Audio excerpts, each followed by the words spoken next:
All right, thank you for staying with us this morning. Our lives would probably have been a lot wider and more hearty if we didn't have to talk about curbing corrupt practices.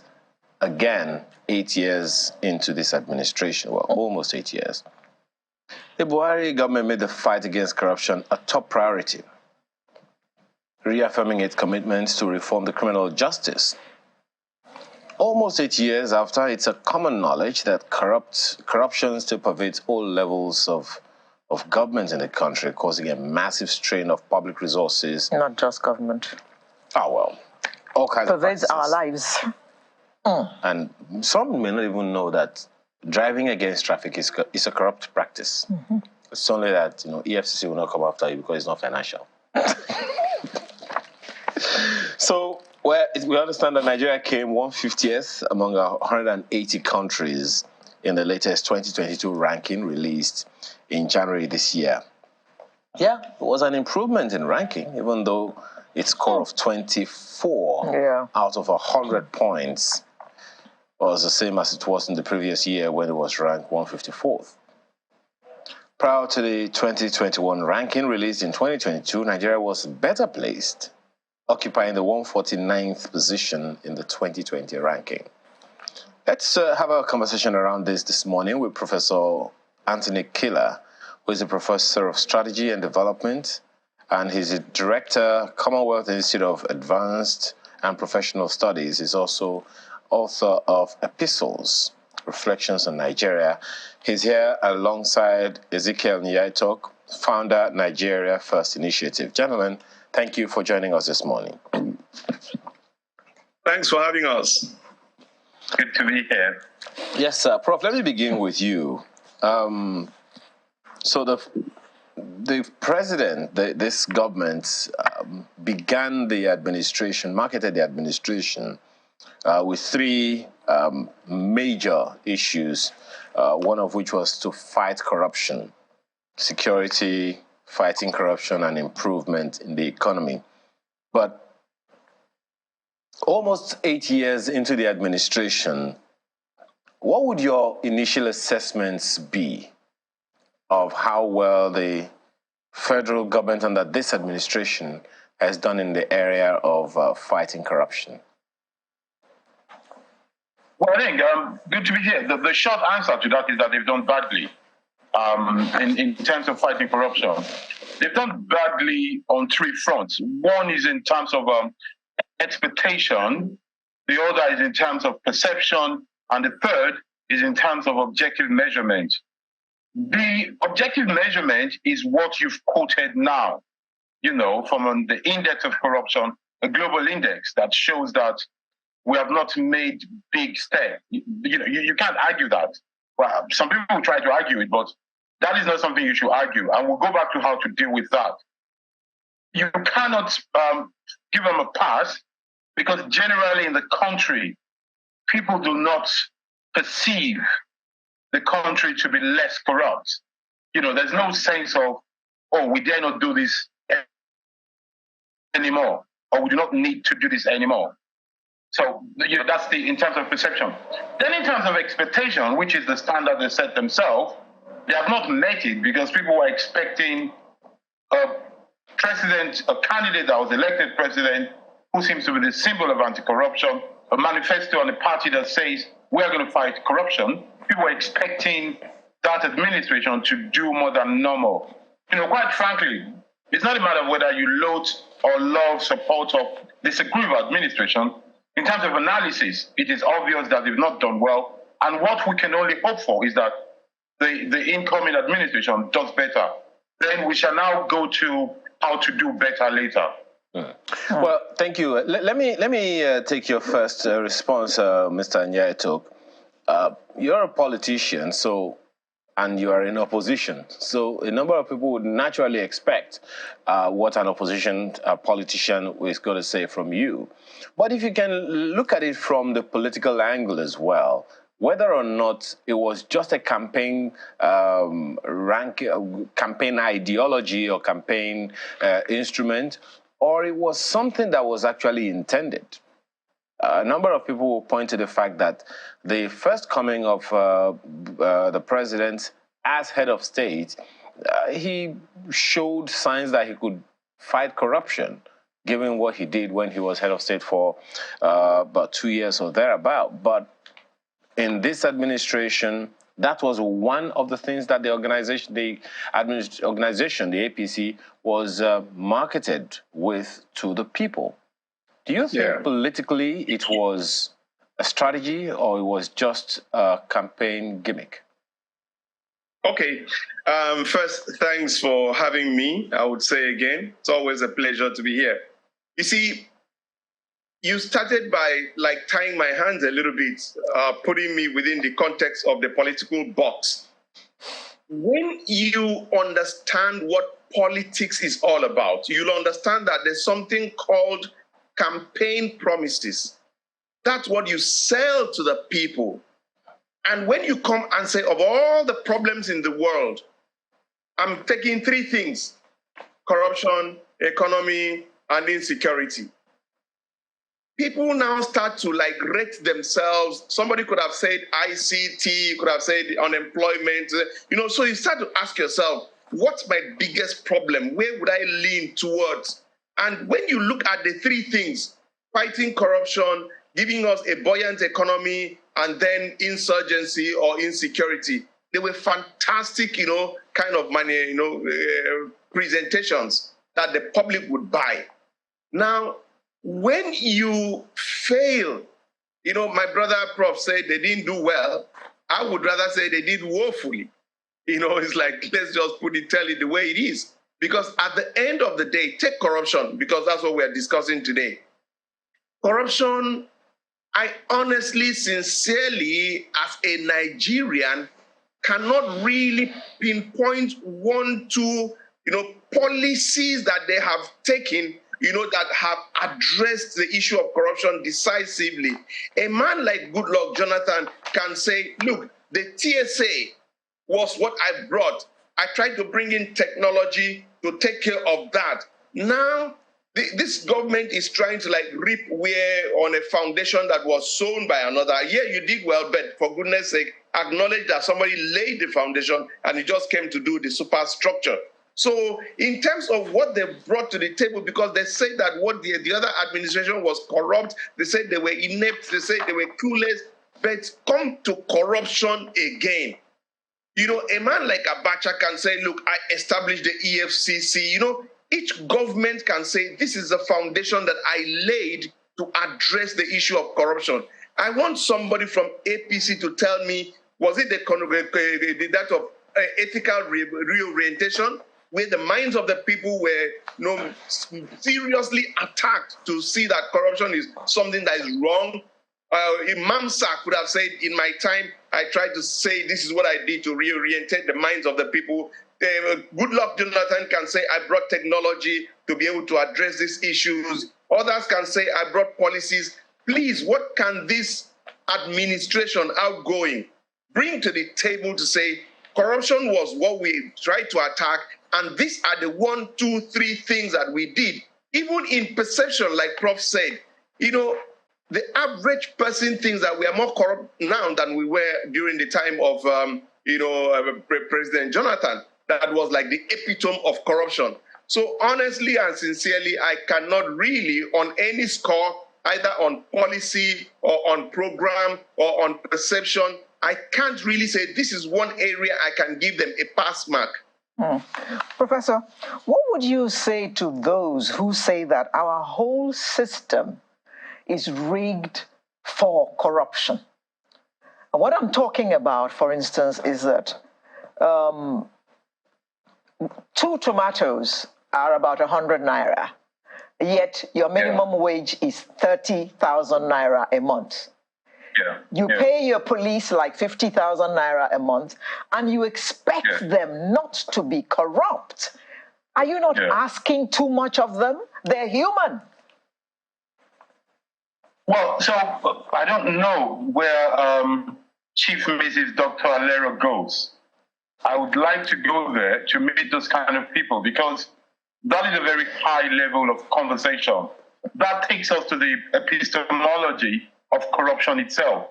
Let me start by saying this, that the reason why I say this, that these people you talk about as special breed, is that generally we have sort of tossed the issue of corruption into one box, that of the judiciary, the legal criminal side. But if we really want to deal with corruption, we have to know that it's a multifaceted issue that has different dimensions. We have to look at it from the sociology, the economy, and yes, the criminal and the political side of corruption. So that means we have to take a new introduction to the object of corruption. And this is what I mean. We have to understand that what are the causes of corruption? I believe that corruption are caused by 1, scarcity, 2, uncertainty, 3, impunity, 4, discretion.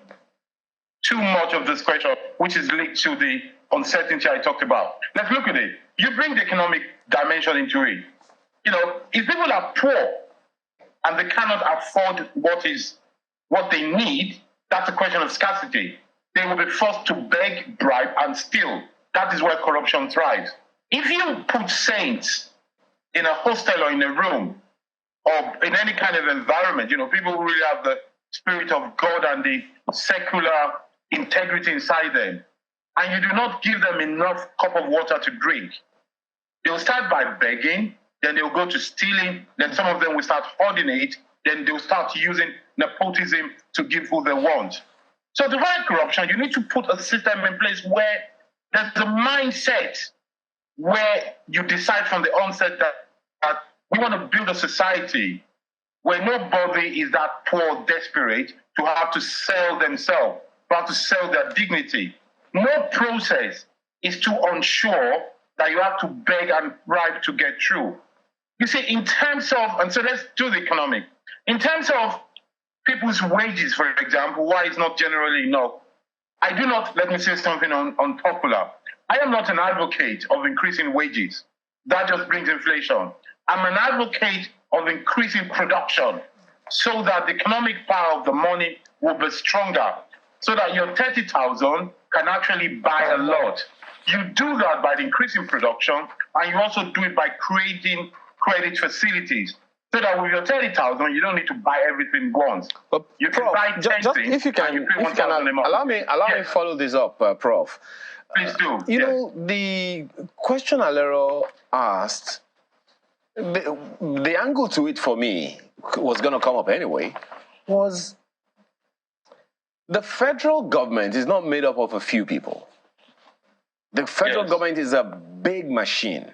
About, I think it was last year or 2 years ago, the DG of the budget office, you know, came up with this information for us that there are almost 1,000 ministries, departments, and agencies of the federal government, and a little more than 500 corporations owned by the federal government, bringing the total figure to something in the region of 1,400 and something ministries, departments, agencies, and corporations of the federal government. All of them have staff. This is what is called, this is the machine, the engine called the federal government. And they are populated by civil servants and politicians. Yeah. The politicians are there in and out, 8-year stops at any given time. But the civil servants are the ones that are always there for at least 30 to 35 years. So I always usually, pose it to government. When we say government, who is government? Is it the politician that's going to be there for maximum 5-10 years? Or the person who is there for 20, 30, 40, almost 40 years, 35 years, or until the age of 60? So the question around that, Prof, is, so this engine of corruption has been there. And even though the government, I can't make a case for government because they made the promise. But what is there in the system that Alero asked about that could have been done to deal with these issues from within, irrespective of what government is in power, so that we can have, you were going to go there anyway, to begin to clamp down on the figures of corruption that's been bedeviling us for decades? Well, you're very right, and you lead us to the second point very clearly. It's process. Let's not deceive ourselves. No matter how many civil servants are, a lot, little, it doesn't matter. No matter how much people are in politics. Let me start by where you stop. Who is government? Government is people who make policies and people who execute it. It is very clear. I know the perception about civil servants. Actually, I agree with most people about them. But the point is this: civil servants don't make policy. They implement it that might not help or that might help things. What we need to look at, the duty of politics is to set vision. It is the duty of politics to say that under my administration, I am going to set up a public service system that does not allow people to be begged or to be bribed. How do I do that? For every process, I will create a checklist. For every process, I will make the turnaround times transparent. So people will see so that you do not need to know anybody in that office. You go online and you do it. So you need a process that will be digitalized and decentralized. We need to bring in technology, and above all, there should be certainty.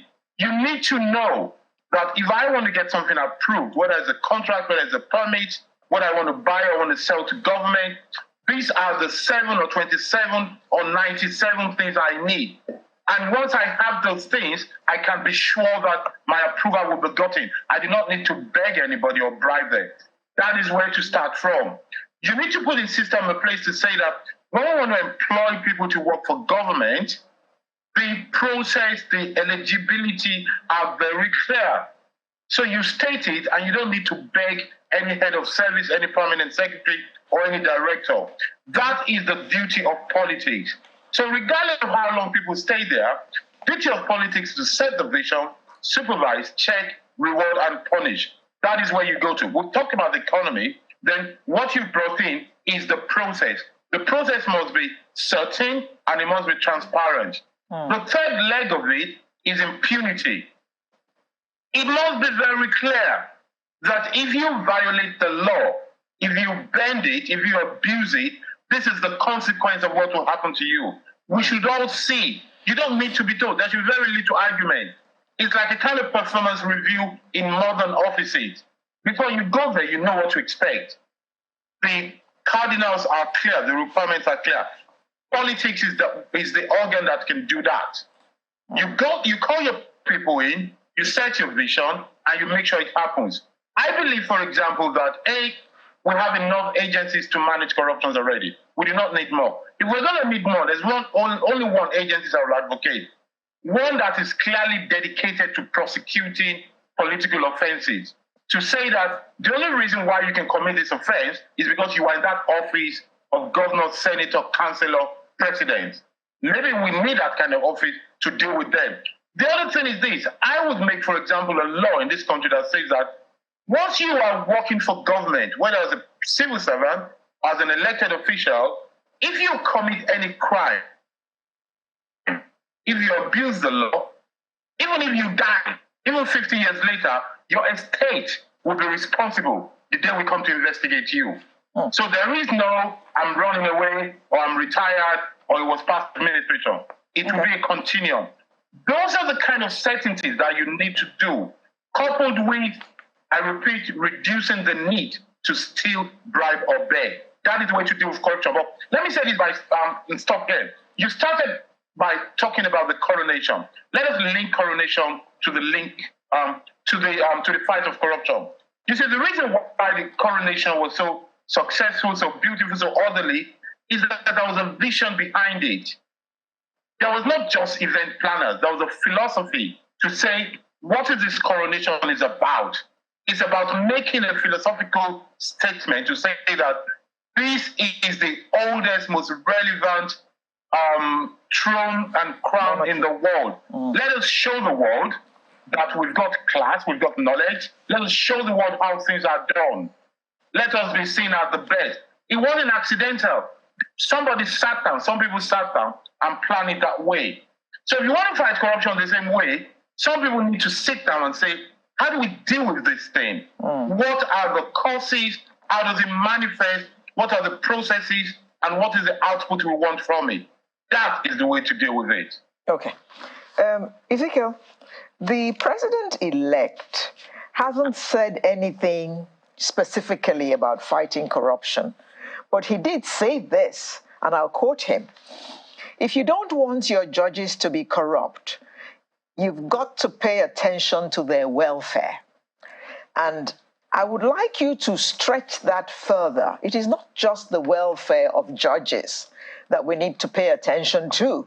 We need to pay attention to the welfare of every Nigerian worker, such that even when he has stopped working, he knows that he will get his pension and still live a decent life for the rest of his days. That is one reason why he will not accept bribe to take care of tomorrow. Yes. Okay, good. You've given me a very good opener. Thank you. Ayo gave me a hard opener. That's what I like, ladies. They should be more into government and in administration, you know. You're just talking up your level. Go ahead. There are, in my own analysis, there are three types of corruption. Three. There's the corruption of need. There's the corruption of greed. And there's what I call the psychopathic corruption of need, of greed, of the psychopath. Now, the need is this worker you've talked about. I've worked for 30 years. I've been faithful, I've been loyal. I go back home. My son is sick. He needs an urgent surgery. And then I had this 150,000 naira of government that was in my custody. It is Friday. Now I have a choice. Either I run to the office, take that 150,000, let my son be well, and believe God that by Monday, before I go back, I would have returned the money. And the need drove me to do something that I shouldn't have done. Now, that person has done what he should have not done, but that is called corruption. But I define that as a corruption of need. The second person needs 100,000. He goes to take 2 million. I mean, let's extrapolate it. You know, that's no longer need. You are appropriating government funds of about 500 million. That's not need. That's greed. Okay? And then the last is the worst. An accountant general that has over 80 billion that he has appropriated. My sister Alero, let me tell you what a billion is. If you carry 1 billion and keep in your house, not bank, so that you don't get interest, cash, and you remove 50,000 every day you remove 50,000, after 50 years, you've not exhausted 1 billion. That's the power of 1 billion. After 50 years, you have not exhausted 1 billion. Then somebody steals 1 billion, 2 billion, 10 billion, 50 billion. Well, that's psychopathic. That guy is mad. He's insanity. So come back to where we are. Any government that's reasonable and responsible should move all the apparatus of government to first tackle the corruption of the psychopath. That's where our money is. How can EFCC be going for a problem of 10 million, 5 million? EFCC should say any problem, any issue involving less than 500 million, count us out. Leave that for the police. EFCC should be top heavy. They should be the real corruption czar. They should, because we have those people in abundance. I can tell you that for free. So let us tackle the corruption of greed, of the psychopath. And then also maybe come into the need, the high level of the need. When you start to do people, the court, go to our prisons or correctional facilities. They are littered with people that sold fowl, that stole fowl, stole goat, stole 10,000 naira. All the big guys that are sucking us dry are walking down the street untouched. Now, that is my own understanding of what the president has said. What he said is that meet the need of the man, and then we can attack the greed of the man and, of course, his insanity. Within that context, I want to agree with him 100%. And like Prof said, how are you going to tell a man whose salary government, in fact, as a matter of fact, anybody that is in government that has 3 children in school and then comes to work, that guy should be jailed because that guy is corrupt. Why am I saying that? We all know that your salary cannot pay your children's school fees. So people are doing things by the side. Leave them alone. Close your eye to it. That's the corruption of need. I'm not, you may say, oh, Nyatok has come to sanction greed. I'm saying leave them for now. Attack the corruption of insanity or the psychopathic corruption, and then come down to need. By the time you're able to get the money from there, you'll be able to provide the social infrastructure that will make the good man who has his back against the wall to stay away from corruption. Professor, let me quote the president-elect again. Well, let me just say what he said. He said that he would fight corruption by focusing more on preventive measures if he elected. Yeah. This was before the election. And then he goes on to say that he would streamline the civil service to fight corruption, reduce bureaucracy in government agencies, and decrease inefficiency and waste. Can you please translate all this into English for us? Let me start by saying that Akidedi Eaton has constructed the concept of tolerable corruption. My view is that the way not to jail people having 3 children or coming to work, I don't know what he wants to jail them for, is to make sure they don't need to pay so much for school fees. Let the state school work. Let the church school work. Yeah. Let the government make sure those schools work, because people are paying so much for education when they shouldn't. Whilst we're waiting for government, let individuals, let parents and old students and people living in the community go and help their school so that they take ownership of it and they don't need to pay so much. Let them go back to giving yams and mobile phones to their teachers so their teachers will not need to steal and take time to teach their children, and private school will not be so necessary. At the moment, private education is essential. It's not even a luxury anymore because the state schools have failed, not failing. That's on one side. On the other side, I think the position of the president-elect is very clear. It's a very good position to say that I am going to deal with the causes of corruption by eliminating it. I'm going to make sure the civil service or the process of government works. That ties to what we were saying earlier on. You deal with the need, you deal with the process. Then let me add, but you also need to deal with the punishment. Because no matter how much you give people, some people are just bad. That is what Agita Tinyetok was calling the psychopathic corruption. There are some people that, even when they don't need to steal, they'll still steal. But the point, though, is that when we talk of this case of that man who has 100,000 of government money, and out of need, he goes to take it. My position is that, A, he should not have access to taking it at all. Exactly. Because if he needs it, he doesn't rush to the bank where he doesn't work to go and get other people's money out. We should block that. So that's the process. Number 2 is that we should take away the need for him to need 100,000 for going to hospital. We should have health insurance. We should have government hospital that works so that when you get in, what they ask you for is your ID card so that they can trace you tomorrow, not money. There's another issue, and this comes with governments and government. There's nobody that can fight corruption if he himself or herself is not perceived as not corrupt. That is a matter of moral authority. You cannot tell a smoker to lead a motivational class that will stop you from smoking, because he might light a cigarette while the class is going on.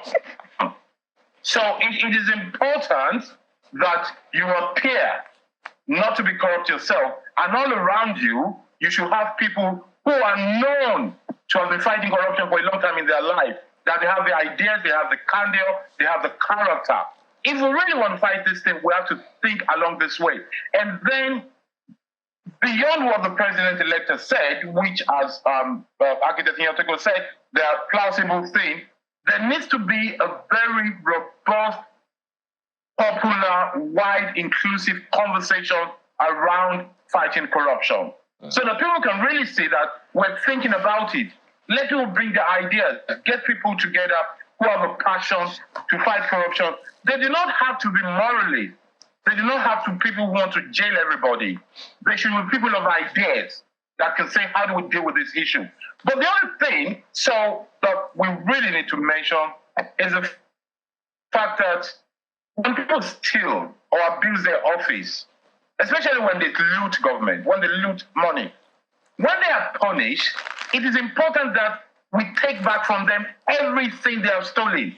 There's no point stealing 5 billion, you jail them for 2 or 3 years and you fine them for 500,000. No.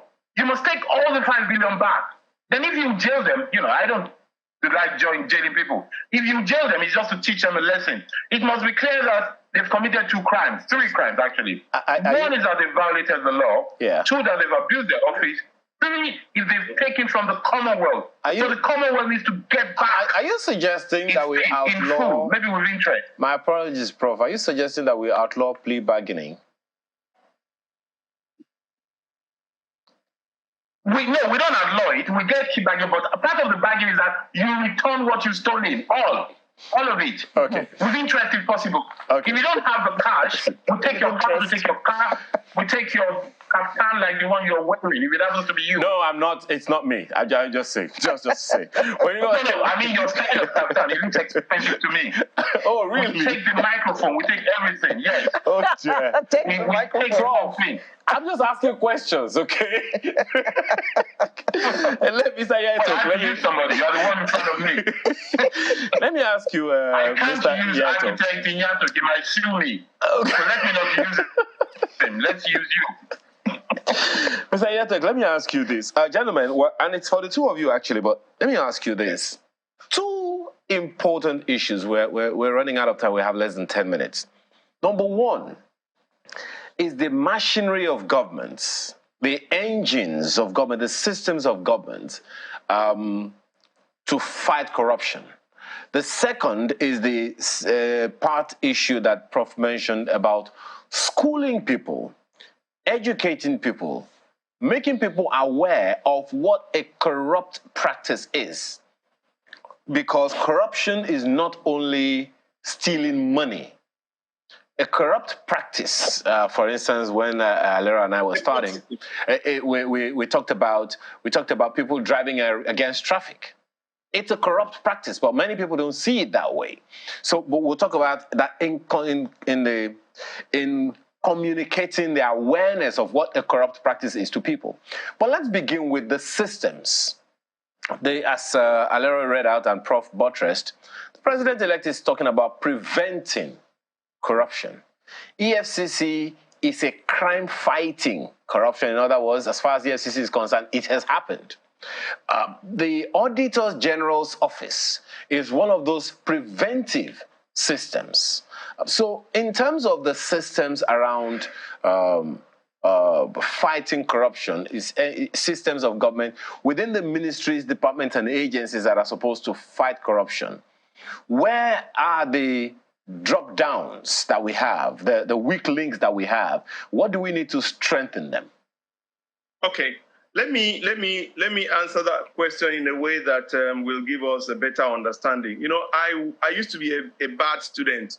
Well, my children are now grown, so it doesn't matter again. So when I get when I get an examination paper, what I do is go through the questions and start with the one I have very good answers to, okay? Because I know my time is limited.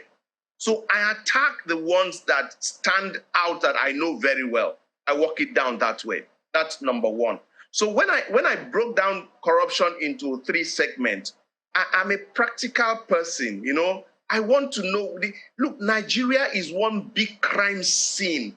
Your mechanic is stealing money.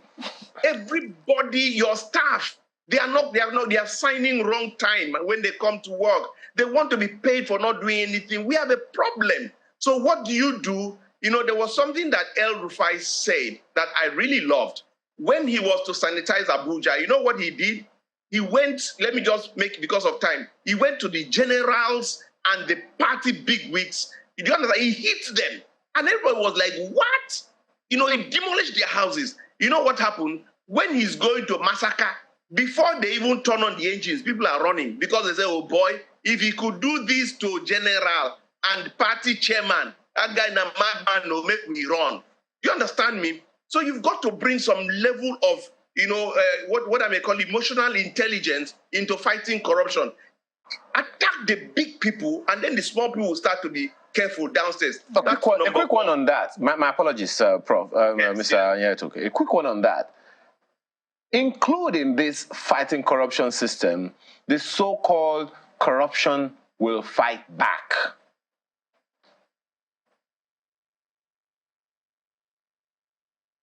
Oh dear, I think. Oh dear. Oh yeah, Prof. Please go ahead and try to respond to that question as well. The engines and systems that are supposed to be preventing corruption as opposed to fighting the corruption, and then that popular, you know, slogan made more famous by Dr. Mr. Konjo-Iweala, that corruption fights back when you're fighting it. Well, let me use this opportunity to say that everybody is a known troublemaker. Whatever he does, he's always making trouble somewhere or the other. And yes, the symbolic message of going to the top matters. But corruption fight back. Corruption fight back because you're frameable. You know, the whole point of the general vision is one. We all agree as an administration that we want to fight corruption. So we're in need together. It will fight back if part of the people in your team do not agree with you. So leadership is crucial. The other thing is that corruption will fight back if there are loopholes. So this is why we talk about the idea of, you know, the grand norm, the call it in law, the foundational moment or the foundational philosophy of fighting corruption, the epistemology of corruption, to say that we as a team in government and together with the people decide to really understand corruption, decide to think of how to fight it, knowing fully well that it will fight back. That's part of what you think. You just need to factor in. Just because corruption fights back does not mean that you're not going to deal with it. You know, even headache fights back, toothache fight back. But you put a medicine that is bigger than what is fighting you. Okay. If somebody is fighting you, but you, hopefully, you're going to have a leader that will listen to you. And you will report them in a very detailed, documented way. Okay. And whilst we're at it, let's give responsibility to the press as well. If a case of corruption is reported, the press reports it. I argue, don't report it one day and go away. Diarize it and go back 30 days to say, how far have we done with this case? So that nobody can sweep it under the carpet.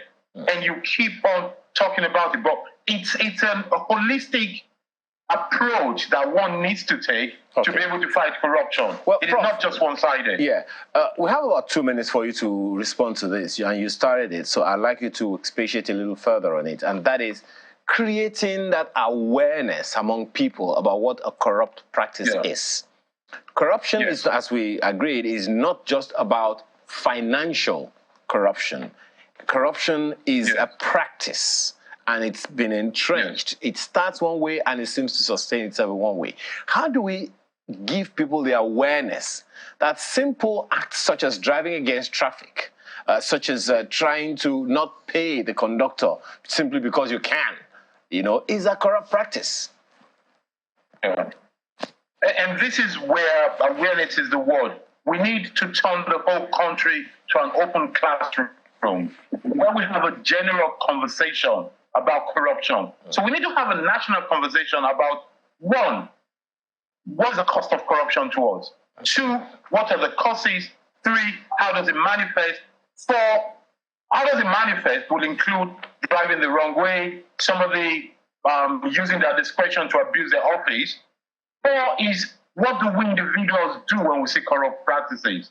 How do we face it? Who do we report to? And what do we expect from that report? I, for example, will expect every new governor, every new local government chairman to open a page on their website to say, tell me about corrupt practices. So you're able to report it in a very detailed way. There's a risk of witch hunting, there's a risk of victimization, but that is where competence also comes in, to be able to deal with facts. Whether you like me or not, whether you hate me or anything, you cannot accuse me of being a short woman. You cannot even accuse me of being a very slim man. You have to deal with the fact. You can say all the things, but whoever is stealing true information has to deal with fact. And we have to train people. I'll tell you one thing, for example, we're talking about corruption. In the curriculum of Nigerian education, from kindergarten to university, there is no lesson where you teach people how to write letter of complaint. You see, those are the kind of basic things that we need to imbibe in the context of a national conversation of fighting corruption. Not just we want to fight some people because we hate them, but because we want a system that works for all, so that people will not need to beg and bribe to make a living. That is what we need to do. Well, it's a very, very fair place to end this conversation, Prof. And thank you so much for the perspectives you've given us this morning. Professor Anthony Kela is a professor of strategy and development. He's director, Commonwealth Institute of Advanced and Professional Studies. He is also author of Epistles, Reflections on Nigeria, and he was along with us. We had him along with Ezekiel Nyaitok, who is a founder, Nigeria First Initiative. Sincere apologies, we couldn't take your closing comments, Mr. Nyaitok. As we say on the streets, technology did a strong thing. I'm pretty sure we'll have you another time. Thank you so much for your time this morning.